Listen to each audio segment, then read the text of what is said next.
వచ్చిందనే ప్రచారం జరిగింది. ఒక్కసారిగా ప్రజలందరూ కూడా ఎక్కడ ఉప్పు షార్టేజ్ వస్తుందని ఎగబడి ఉప్పు కొనటం వల్ల నిజంగా షార్టేజ్ వచ్చింది ఆ రోజుల్లో. మరి అదే ఫార్ములాని కంటిన్యూ చేస్తూ యూరియా షార్టేజ్ వచ్చేస్తుందని చెప్పినప్పటికీ ప్రజలకి రైతులందరూ కూడా ఒక్కసారిగా ఆ షాప్స్ వద్దకు వెళ్ళటం, అవన్నీ కూడా ఫోటోలు తీసి మళ్ళీ విష ప్రచారం మొదలు పెట్టడం.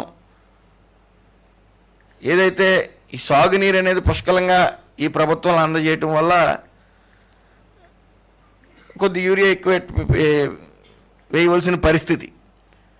అలాగే రైతులు కూడా అందుబాటులో ఎక్కువ ఉంది కాబట్టి వాళ్ళైతే ఎక్కడ షార్టేజ్ వస్తుందని ఎక్కువ తీసుకున్నారు కాబట్టి వాళ్ళు కూడా 5 బస్తాలు ఎకరానికి 2-3 బస్తాలు అయితే సరిపోయేదానికి 6 బస్తాలు కూడా చల్లటం, ఇవన్నీ కూడా షార్టేజ్ వచ్చినప్పటికీ వెంటనే ప్రభుత్వం మేలుకుని ఎక్కడికక్కడ సర్దుబాటు చేయడం జరిగింది. ఏదేమన్నప్పటికీ ఇది